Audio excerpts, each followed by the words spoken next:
drafting. So drafting, or writing your rough draft, is the second stage of the writing process.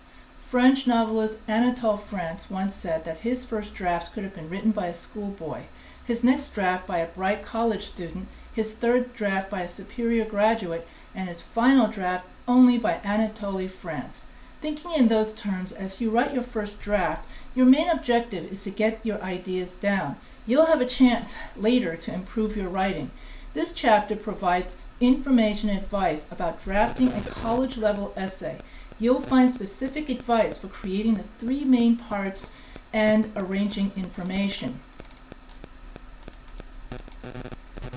Reconsider the rhetorical situation. As you prepare to write, think about the parts of the rhetorical situation. Think about your role. Are you writing as a student, a citizen, a friend, a member of a scholarly community or discipline? Use a voice that represents you well. Focus on your subject. As you develop your first draft, these strategies can help you keep your subject in focus. Use your outline or writing plan as a general guide. Try to develop your main points, but allow new ideas to emerge naturally. Write freely without being too concerned about neatness and correctness. Concentrate on developing your ideas, not on producing a final copy. Include as much detail as possible, continuing till you reach a logical stopping point. Use your writing plan or any charts, lists, or diagrams you produce, but don't feel absolutely bound by them. Complete your first draft in 1 or 2 sittings. Use the most natural voice you can so that the writing will flow smoothly. If your voice is too formal during drafting, you'll be tempted to stop and edit your words. Quote sources accurately by using your word processing program's copy and paste features, or by handwriting or typing quotations carefully. Reconsider your purpose. Briefly review what you want your writing to do, what you want it to say, thesis, and how you want it to say it, list of ideas or outlines. Reconsider your audience. Review who your readers are, including their knowledge of and attitude toward your topic. Then get ready to talk with them person to person. Review the form and context. Make sure you understand the type of writing you should do, the weight of the assignment, and any assessment issues. Use sources that aid your purpose and connect to your audience. Also, make sure your sources do not crowd out your own reasoning and thinking, your role in the assignment. That's why I tell students to only use one in-text citation per paragraph. So, basic essay structure. The following chart lists the main writing moves that occurs during the development of a piece of writing. Use it as a general guide for all of your drafting. Remember to keep your purpose and audience in mind throughout the drafting process. Opening. So this is your introduction. Engage your reader. So that's the hook. In other words, the hook is the first sentence that grabs the reader's attention. Stimulate and direct the reader's attention. Establish your direction. This is your 5 background sentences. Identify the topic and put it in perspective. Get to the point. Narrow your focus and state your thesis. So here in the introduction, it is a funnel introduction paragraph because we start out very general. We just want to stimulate the reader. So that's very general. And then by the time we get to the thesis, we are very specific and we get to the point. And so therefore, that's why this is known as a funnel introduction paragraph, because it is an upside down triangle. So that opening is the first part, or the introduction is the first part of your essay. Second part of your essay is the middle, or the body paragraph. So the body paragraphs justify, describe, or illustrate your thesis. So everything in the middle has to relate back to the thesis. If everything over here does not relate back to your thesis, then you're talking off topic, and then you're going to lose points. So here in the body paragraphs, the purpose of your body paragraph is to advance your thesis, provide background information and cover your main points, test your ideas, raise questions and consider alternatives, support your main points, add substance and build interest. Build a coherent structure, start new paragraphs and arrange the support. Use different levels of detail, clarify and complete each main point. So each paragraph equals 1 point from your thesis. So you should have about 3 body paragraphs in your essay.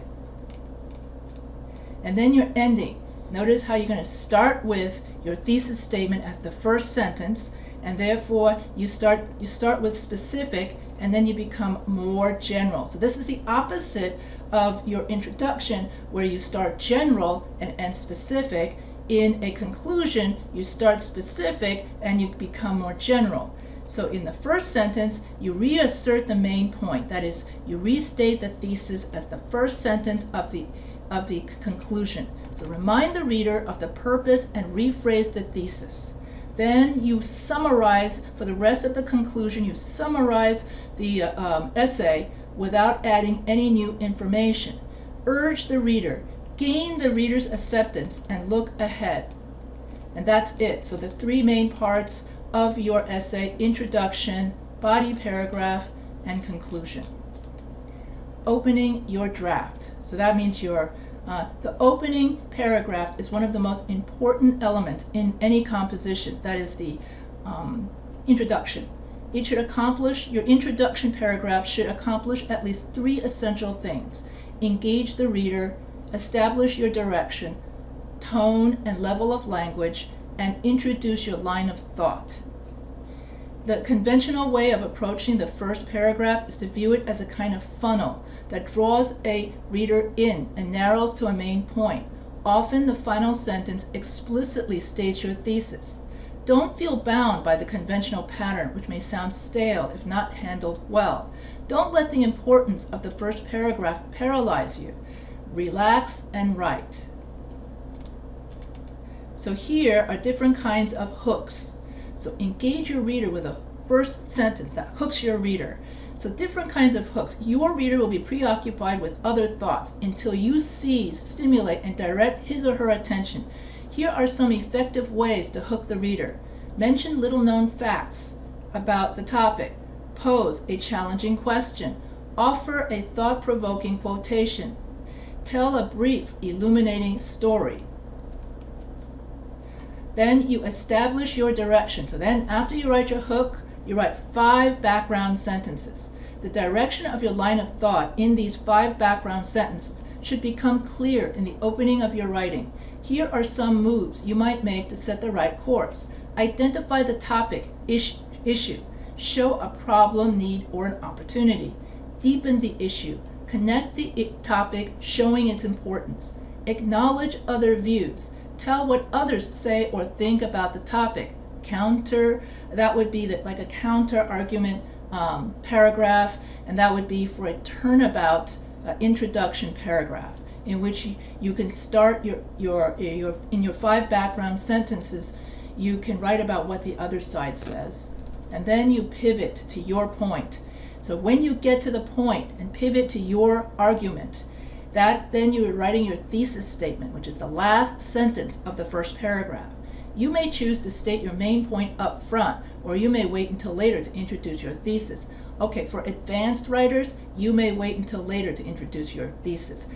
When you write articles in the real world, yes, you can write your thesis statement in the middle of the essay. You can even write it as a conclusion, okay? There are many different styles of writing an essay. It's not written in stone. But because you're taking a beginning writing class, usually it's ENGL 101 or 105, you have to stick to this rigid formula. Once you master this formula, then you can move it around like a chessboard. But right now, everything has to be, the thesis statement is like written in stone for you beginners. So in your thesis statement, you may choose to state your main point up front, or later when you become more advanced, you may wait until later to introduce your thesis. So here, for more advanced writers, for example, you would work inductively by establishing an issue, a problem, or question in your opening, and then build towards the answer, your thesis, in your conclusion. That's what happened in the story, The Lottery. So when you do it that way, let's say you decide in the real world, not for this class, but in the real world, usually when you want to write your thesis in the conclusion, you're writing about something controversial. You're writing about something that no one's going to believe you. So you have to spend your entire essay building to your point. I think it's okay to flunk a class, or flunking a class is good for you, something like that. That was a very controversial topic in education. And so this guy built his case, kind of like a lawyer building his case, saying that his defendant is innocent. And so he spent his entire essay, his introduction, his body paragraphs, building the case that it's okay to get an F in a class, because getting an F in the class is good for your education. Oh, are you kidding me? If you got an F in my family, forget it. So that's why he had to spend his and then the thesis statement was like the very last sentence. Okay, so that's a very stylistic when you're doing something controversial and stuff like that. But for this class, your thesis statement is going to be stated up front as the last sentence of the first paragraph. And so when you write your thesis statement, you narrow your focus. Point to what interests you about the topic. Raise a question. Answer the question in the rest of the essay. Oh, you can raise, they're talking about a research question. Yes, you can do that when you are an advanced writer, but for my purpose, you're just going to write a declarative sentence. No thesis statements with questions. Okay? So when you are a more advanced writer, you can raise a question. So you state your thesis, you craft a sentence that boils down your thinking to a central claim. You can use the thesis as a map for the organization of the rest of this essay. That's what you're going to write for you. The roadmap is your thesis statement. How many times have I said that till I was blue in the face? During the class, I've had students tell me that by the end of the class, that's all they hear my voice saying, and the thesis statement is the last sentence of the first paragraph, over and over again. So here are some weak thesis statements, and here are some strong thesis statements.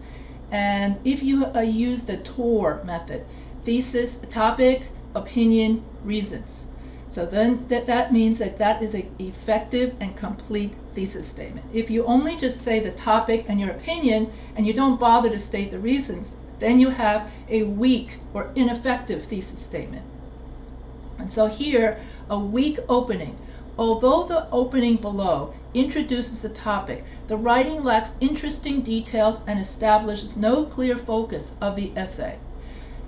I would like to tell you about the TV show The Simpsons. It's about this weird family of 5 people who look kind of strange and act even stranger. In fact, the characters aren't even real. They're just cartoons. And so what? They got a topic, The Simpsons, okay? And so here you have The Simpsons cartoon are filled with weird people. So then he has to answer the question, so what? Okay? And that's what your reasons do. Your reasons, the reasons part of your TOR, thesis statement, answers the question, so what? Who cares if a bunch of cartoons are strange people? So if you cannot answer the question, so what, you cannot pass the so what test, you have a weak thesis statement. Strong thesis statement. Strong thesis statement adds more detail in order to back up your central claim. So in the essay opener below, the writer uses his first paragraph to get his reader's attention and describe his subject. He uses the second paragraph to raise a question that leads him to a statement of his thesis. And so here, if you are an advanced writer, okay, many newspaper writers do this for effect. They will spend their entire introduction, okay, just trying to build up to the thesis. This to build suspense, so that by the time you get to the thesis statement, boom, it gives it more effect. All right. So when you are writing professionally, not for academics, but professionally, yes, you can do this. I've seen it many times. You can even write it in the conclusion, your thesis. But if you do this in my ENGL 101 class, you will lose points, because in the ENGL 101 class, you're simply just learning the structure. It's just like a painter. Picasso, for instance. Let's take Picasso. Now, before Picasso did all his abstract painting, he had to learn how to draw correctly. He had to learn to draw a person that looks like a person. he had to draw an eye that looks like an eye, and he had to follow exactly how other artists before him drew an eye. You have to follow certain rules. Then later, when Picasso mastered all the different styles of all the different previous artists, then he began to experiment, and that's how we know the abstract paintings with the weird eye at the side of the head. It looks like someone that's been on drugs had drawn that or something like that. But basically, Picasso is able to create his own style of drawing. Same thing with writing. Right now, you're still learning you're just learning the rules. Once you learn the rules, you can develop your own style. That's my only point. So here, you're still going to be putting in the thesis statement over here as the last sentence of the first paragraph. Developing the middle. The middle of an essay, that is your body paragraph, is where you do the heavy lifting. In this part, you develop the main points that support your thesis statement. As you write, you will likely make choices that were unforeseen when you began. Use scratch outlines, temporary jottings along the way to show where your new ideas may take you. This means that even if you wrote a thesis statement, you can change it, because let's say you do a lot of research and at first you're like, I'm for whatever the topic is. Then you do all this research and you realize, oh no, I'm against whatever the topic is. Or you change the thesis statement and you change the perspective after you do the research. So as you develop and as you write you don't have to follow like it's not written in stone that you've got to follow exactly your outline. You might find that you go away from your outline, but as long as your body paragraphs match your thesis, it doesn't matter what your opinion is. It doesn't, as long as you write it correctly, okay? And you can prove and back up your claim. That's all that matters. And then also that you don't wander off into other topics, and then the reader goes, well, what are you talking about? And also you start having all these different ideas and you try to stuff it into that doesn't work either. Always focus on one central idea. So, writing that lacks effective detail gives only a vague image of the writer's intent. Writers that wanders off into other purposes loses the essay's purpose. You don't want your writing to wander off. So for both of these reasons, always keep your thesis in mind when you develop the main part of your writing. So always think about, what is my main idea? Does this body paragraph explain that main idea? And if the answer is no, then that means you're going off topic.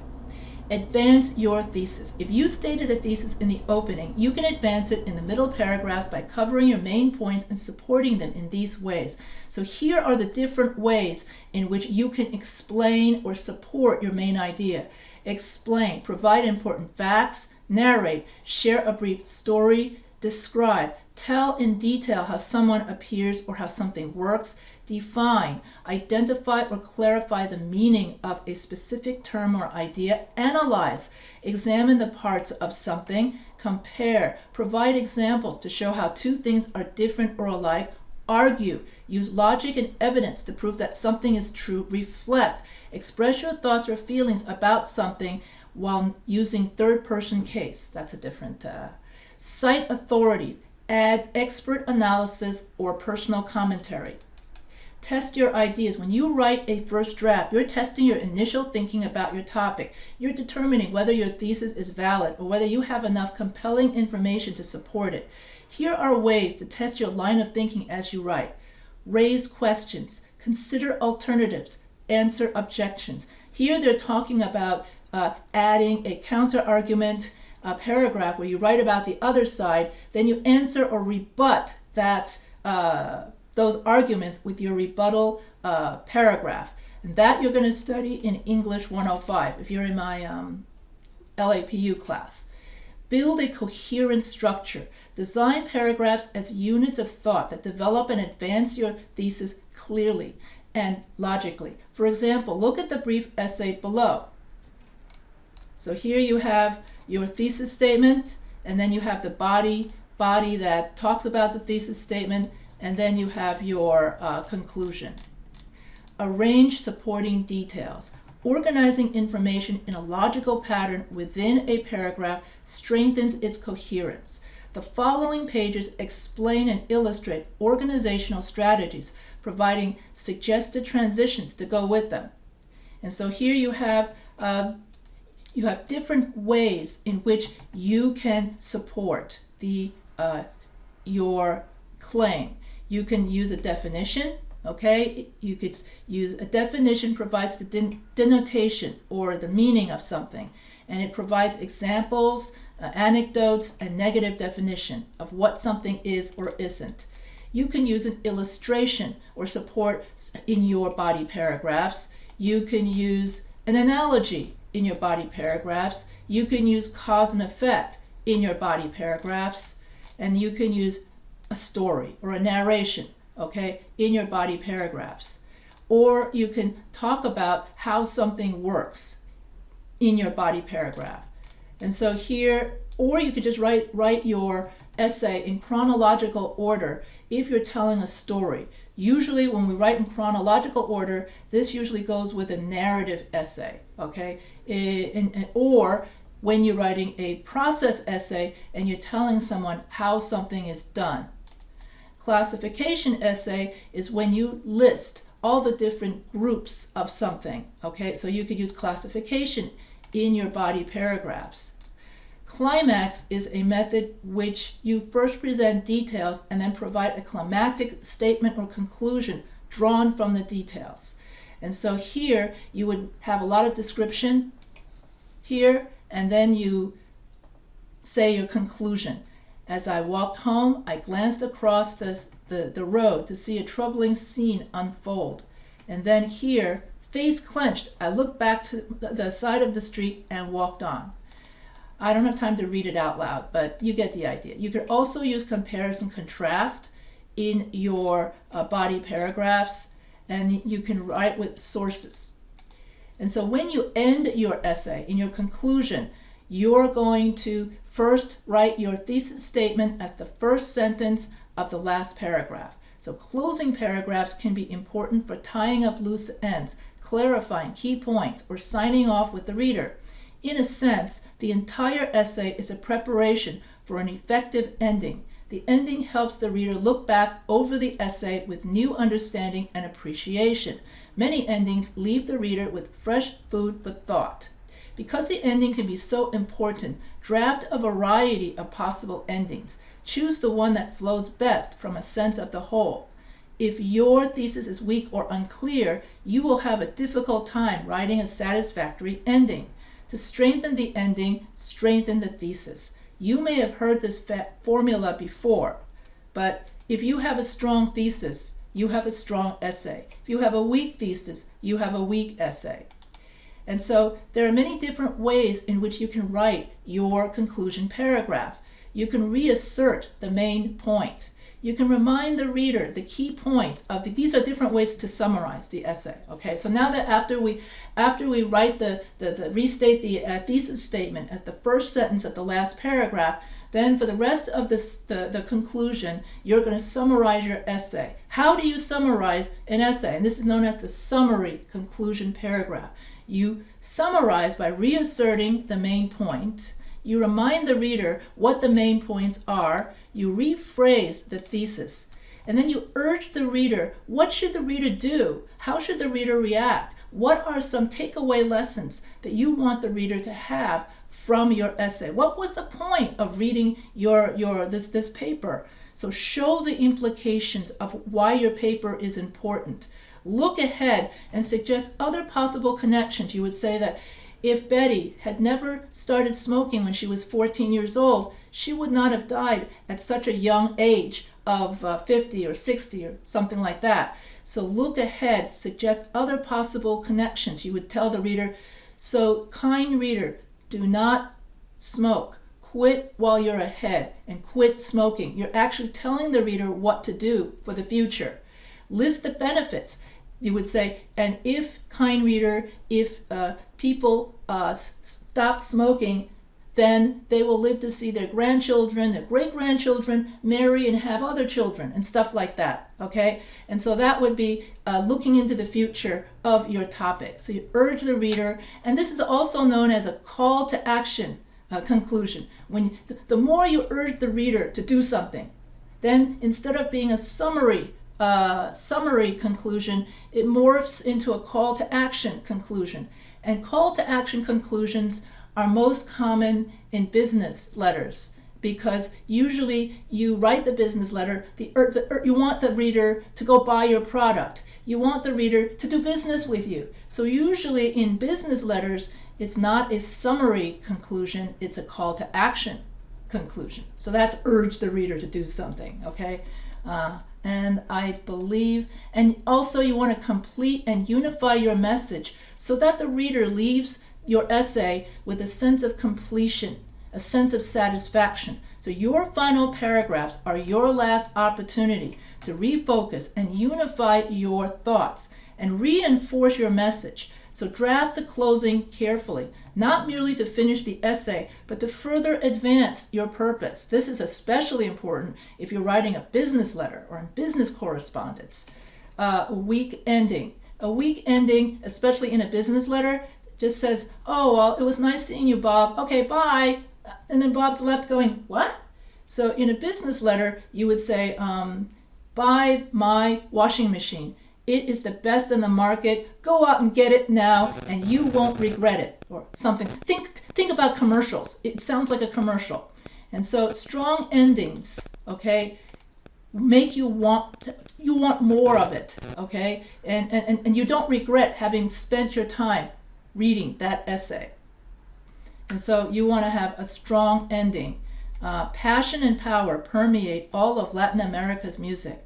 The four major types of music, indigenous, Iberian, and mestizo, folk, Afro-American, and popular urban, are as diverse as the people of Latin America, and each style serves a valued need or function in Latinos' everyday lives. As a result, those listening to Latin American music, whether it is a Peruvian Indian chant, a Venezuelan farmer's whistle tune, a Cuban mambo drummer's beat, or the Bogota's rock concert compelling rhythms, are hearing much more than music. They are hearing the power and passion of the Latin American people. Oh, that runs really well. That is very good. Very good, very good ending. And so writing with sources, save the best for last. Consider using an especially thought-provoking statement, quotation, or detail in your conclusion.